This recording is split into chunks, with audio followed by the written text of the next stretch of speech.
After nosediving in the ABC debate, Donald Trump decided to back out of his final debate with Kamala Harris in one of the most humiliating moments of his campaign. But before we dive into Trump's surrender, let's first take a look at some of the surprising debate reactions from Fox and Republicans, which are not good. To kick us off, here was Donald Trump inadvertently admitting during yesterday's phone call interview on Fox that he lied several times during his flailing performance and seemed to be almost impressed with the moderators for being able to debunk his false claims. This was incredible. I mean, everything, so many things I said were debunked, totally debunked. That's right, Donald. They debunked you and the 33 plus lies you spewed at the debate, doing what moderators are supposed to do. Bet you didn't see that coming after Jake Tapper and Dana Bash let you steamroll their network with falsehoods and conspiracies. Speaking of conspiracies,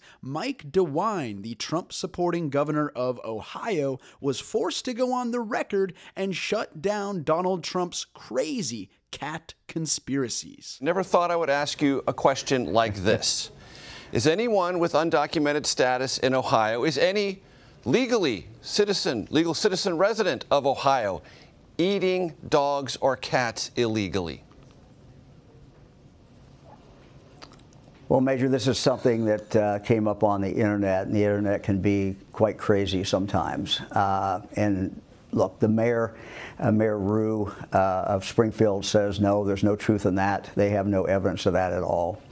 So I think we go with what the mayor says. He knows his city. Oof, the house of cards is collapsing on Trump. His lies aren't working, and his conspiracies aren't fooling anyone. Even Mike Braun, a MAGA senator who has already endorsed Trump said things that made it harder for people to vote for him. Were you comfortable with him continuing to say the election was stolen in 2020? I don't think you should say stuff that maybe make it harder for people to vote for you. Gee, that's quite the insightful campaign advice, Mike. P.S. In my view, Trump's been saying things that make it hard for people to vote for him since he rode down his fake golden escalator. But it's nice to see some Republicans finally start to catch on, and it was nice to see him get fact-checked for once because it rarely ever happens, which is probably why Fox News host Jeanine Pirro got so frustrated at the moderators that she had a full-blown meltdown about them having the audacity to fact-check Trump during the debate. And, you know, I got to say one more thing.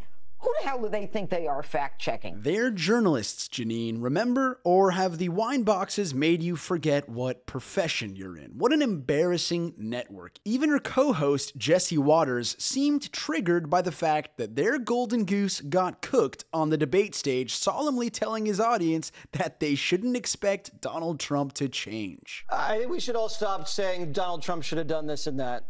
He's Donald Trump. He does what he does. He's 78. You can't expect a man to change that much. Don't worry, Jesse. We don't expect the 78-year-old convicted felon and adjudicated rapist to change at all. Nor do we expect him to ever step foot on a debate stage again after being put through the ringer by Kamala Harris. And it seems Trump himself is officially backing out of his final debate against Kamala Harris, as you'll hear him do in his latest Truth Social post. There's a lot of ranting and raving and lies in the beginning of this all-caps tirade, so let me skip forward to the final block of this manifesto and give it a read. Quote, polls clearly show that I won the debate against Comrade Kamala Harris, the Democrats' radical left candidate, on Tuesday night, and she immediately called for a second debate.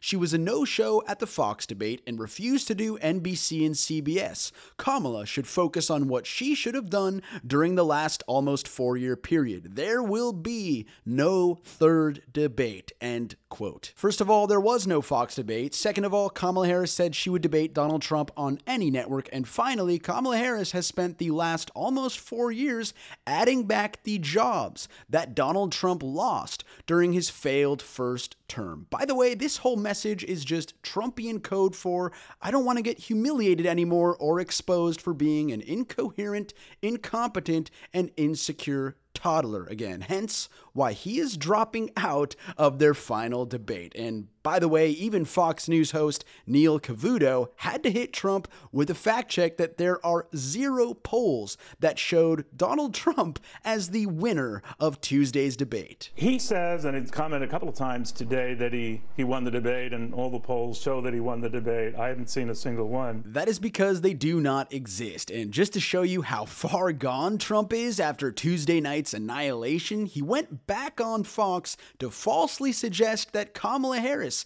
had the debate questions beforehand. They had a rigged show with somebody that maybe even had the answers. I mean, I'll be honest, I watched her talk, and I said, she seems awfully familiar with the questions. No, dude, she's just smarter, more qualified, more intelligent, and better than you at debating and speaking and communicating and listening and leading. So count him out for their next showdown. The next time we'll see a debate will likely be when Tim Walz squares off against the couch aficionado J.D. Vance on October 1st. Speaking of Vance, here he was attacking Taylor Swift after she endorsed Kamala Harris following the debate, and let's just say his attack didn't go very well for him. How do you speak to women voters who obviously they care about what she thinks? Of course. Well, look, we admire Taylor Swift's music, but I don't think most Americans, whether they like her music or fans of hers or not, are going to be influenced by a billionaire celebrity who I think is fundamentally disconnected from the interests and the problems of most Americans. A billionaire celebrity who is disconnected from the American people sounds a whole lot like your running mate, JD, a billionaire C-list celebrity who's never been to a supermarket, who received a large inheritance from his father, which he would later squander with several bankruptcies, and who wants to strip women of their reproductive rights and seniors of their social security checks. That's what a disconnected, out-of-touch billionaire celebrity without any influence looks like. But go on, dude. Keep attacking Taylor Swift, the most popular musician on the planet with a massive Gen Z following, and see how well that works out for you and Donald in 54 days at the ballot box.